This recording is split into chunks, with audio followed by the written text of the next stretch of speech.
Eu acho que esta questão da credenciação deve ter um enquadramento, uma estratégia de cliente.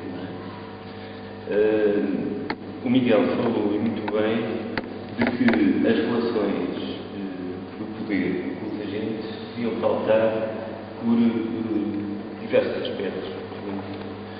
A avaliação, a credenciação, a fiscalização, a autorização e a aprovação. Ora bem, acontece que o Estado, enquanto organismo de poder centralizado, não tem apostado naquilo que é fundamental para que haja, de facto, uma avaliação e um controle das relações rigoroso, nem uma credenciação rigorosa, quer seja dos agentes a título individual, quer seja dos agentes a título empresarial. Isto porquê?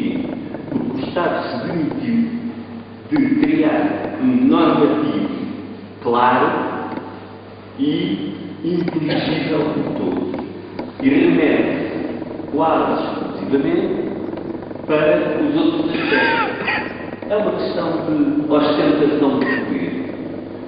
O Estado pretende fiscalizar e centralizar a fiscalização, não delegando competências de fiscalização. O Estado não quer partilhar de forma alguma as competências para autorizar as intervenções arqueológicas. Isso é maravilhoso. O Estado recusa a delegar competências na aprovação porque, precisamente, tem a mala parte de não conseguir produzir normativos claros e normativos universais. E como não os consegue produzir, provavelmente trabalham um pouco nesse sentido e trabalham muito no policiamento, na fiscalização, no acompanhamento, não se desmonta um muro neste país sem que o agente da administração central vá lá dar o pulo final e dizer que sim, senhor, pode desmontar o muro. E isto é absolutamente inaceitável. Se o Estado confia a capacidade técnica para dirigir trabalhos a profissionais supostamente credenciados, mas que ele mesmo credenciou, não se justifica que depois tenha uma vigilância super apertada sobre o exercício profissional desses agentes que ele mesmo credenciou. Enquanto que, se o normativo fosse claro e a fiscalização delegada, seguramente que a administração central ganharia em eficácia. A intervenção da administração ganharia em eficácia. A questão da credenciação tem precisamente a ver com isso. Confia-se ou não nos profissionais? Confia-se numa organização dos profissionais que se autorregule e que estabeleça os critérios de credenciação, evidentemente tutelados pelo Estado, mas que sejam eles próprios a decidir quem pode ou não pode exercer a profissão para a qual foi treinado. Tem que ser o Estado? Eu julgo que não. Eu julgo que tem que ser uma entidade que parta dos próprios profissionais. Quanto à credenciação a nível empresarial, aí julgo que o Estado pode ter um papel mais ativo, porque, a não ser que haja assim uma espécie de grêmio credenciado pelo Estado para fazer a credenciação das empresas. Provavelmente é isso que vai acontecer numa perspectiva capitalista em que o Estado abdica de algumas das funções que deviam ser delegadas pelos cidadãos e delega essas funções em grupos de interesses. Mas aí julgo, na minha perspectiva, o Estado não deve abdicar da credenciação empresarial. A credenciação dos profissionais em capitais deve partir dos próprios profissionais.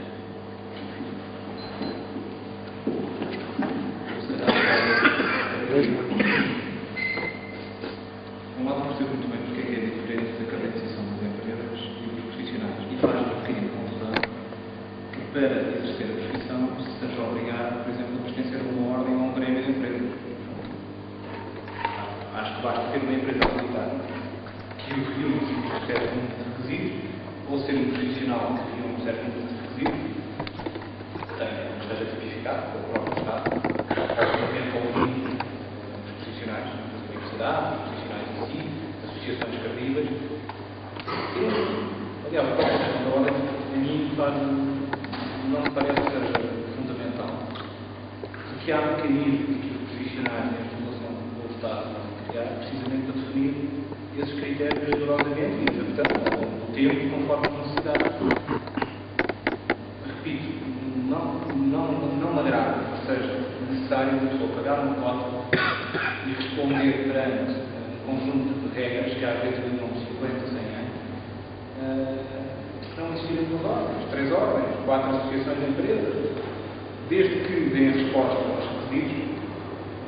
Nós temos pensado bastante sobre essa questão, inclusive achamos, obviamente, o regulamento de trabalho automóvel está completamente obsoleto e o Estado, como disse, permitiu-se completamente de ser minimamente rigoroso, até porque a própria legislação não cria um caminho claro nesse sentido ao nível da prevenção e, portanto, à organização dos trabalhos.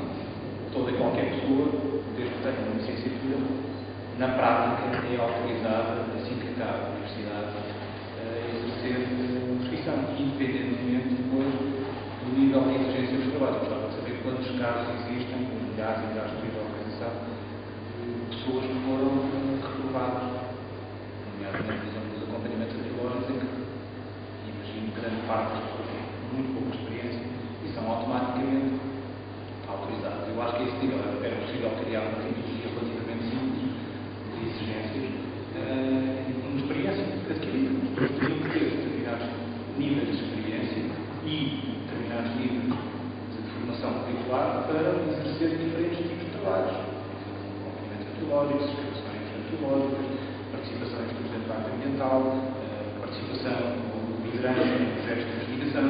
Quer dizer, e tudo isto que se está bem definido e bem tipificado, não me parece ser fundamental existir uma ordem, e acho que o Estado pode contribuir para essa alguma tranquilidade real que este esteja empenhado. Obviamente, como disse, não está nem empenhado, nem preocupado. Agora, eu não acho que seja a solução de ordem a criar a solução. Volto a dizer a mim, não ser uma obrigação.